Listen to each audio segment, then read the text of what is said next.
전도서 6장입니다. 지금까지 전도자는 여러 가지 사회적인 불의와 부조리한 면들을 들어 해 아래 사는 인생들의 허무함을 다루고 있는데 4장, 5장에서는 정치와 사회, 신앙, 경제 등 인간 사회의 여러 측면들을 예로 들어 그 속에서 드러난 해로운 면들을 부각시킴으로써 인간의 불의와 부조리를 통해 허무함을 나타내고 있습니다. 한편 여기서는 행복의 요소들이 참된 만족을 주지 못한다는 사실을 강조하면서 하나님 없는 인생의 허무함을 총체적으로 요약 반복하고 있습니다. 1절에서 6절을 보면 낙을 누리지 못하는 인생의 헛됨을 얘기하는데요. 사람들은 흔히 외적인 상태를 보고 내부의 본질을 평가하려고 하며 또한 부와 명예, 자녀 등을 성공과 행복을 기준으로 삼으려는 경향이 있습니다.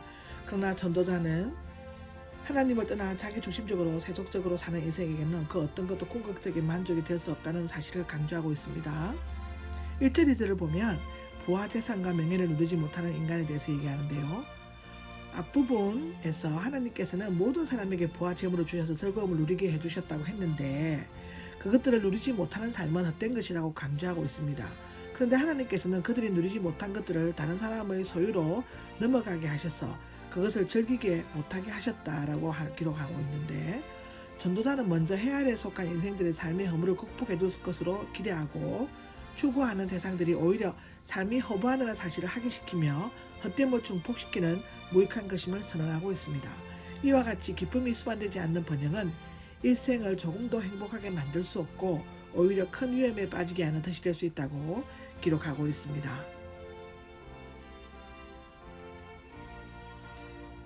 3절에서 6절을 보면 만족하지 못하는 인간에 대해서 기록하고 있는데요.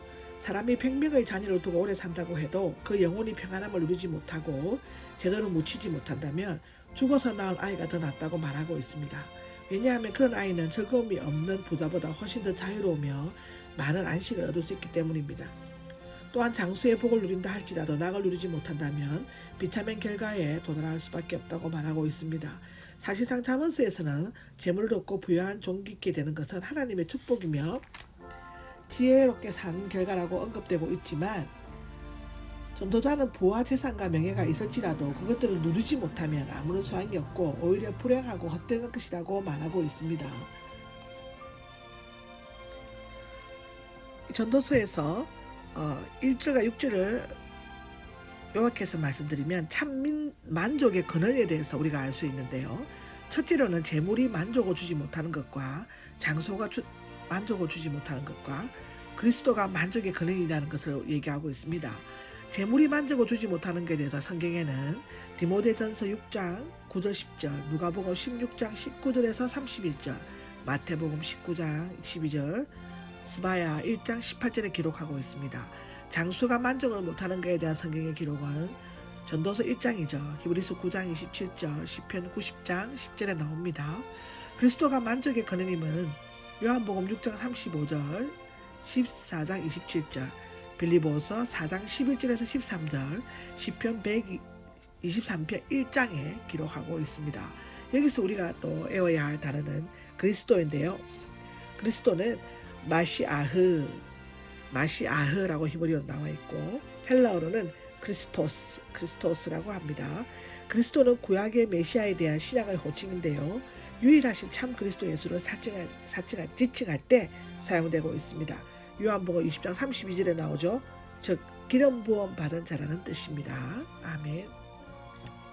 7절에서 9절을 보면은 채울 수 없는 세상에 속한 것들인데요. 인간은 즐거움을 얻기 위해 노력하지만 그것에 이르지 못하고 아무리 많은 것을 소유해도 자신의 욕망을 완전히 채울 수 있는 사람은 아무도 없답니다. 인간의 욕망은 끝이 없기 때문에 하나님께서 그 마음을 만족스럽게 해주시지 않는다면 재물이나 명예, 많은 자손들, 장수 등과 같은 외적 요인들로서는 만족할 수 없습니다. 전도자는 인간이 아무리 수고해도 그 식욕이나 욕망에 채워지지 않는다는 비유를 통해 욕망의 불만족과 또한 수고의 헛됨과 지혜의 무익함에 대해 언급하고 있죠. 따라서 전도자는 소유하지 못한 것들을 추구하지 말고 이미 가지고 있는 것들을 누리도록 권고하고 있는데 이러한 교훈은 온갖 부귀 영화를 마음껏 누렸던 솔로몬의 체험적 고백이라고 말할 수 있습니다. 인간의 헛됨과 참된 의미를 10절에서 12절에 기록하고 있는데요. 사람은 자신의 미래를 알거나 마음대로 조종할 수 없지만 하나님께서는 그것을 미리 예정하시고 자신의 뜻대로 주관하십니다. 미래는 사람이 알 수도 없고 어떻게 알 수도 없으므로 현재에 최선을 다하는 것이 지혜 있는 일입니다. 전도자는 주어진 질서와 법칙에서 속해서 살아가야 하는 인간의 한계성을 설명한 후에 하나님을 떠난 모든 행위의 무의미함을 전가하고 끝으로 그림자처럼 순식간에 지나가 버리는 바람처럼 헛된 인간의 유한성을 제시하고 있습니다. 전도자는 인간 행위의 무의미함과 수고의 허무함과 지혜의 무익함을 거듭 강조함으로써 자연스럽게 생명의 근원이신 하나님을 바라보도록 촉구하고 있습니다. 7절에서 12절을 정리해보면요. 해 아래서 행하여지는 일들에 대해서 나열하고 있습니다. 첫째는 양육강식이 이루어지고 두 번째는 그림자 같은 인생이고 세 번째는 헛된 생명의 날을 사모하는 것에 대해서 기록하고 있는데요. 양육강식이 이루어지는 것에 대한 성경의 기록은 록기 4장 16절,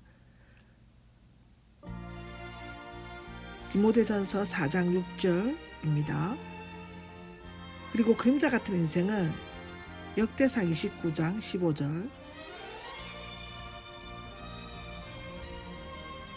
이사야 38장 8절, 히브리서 10장 1절이고요.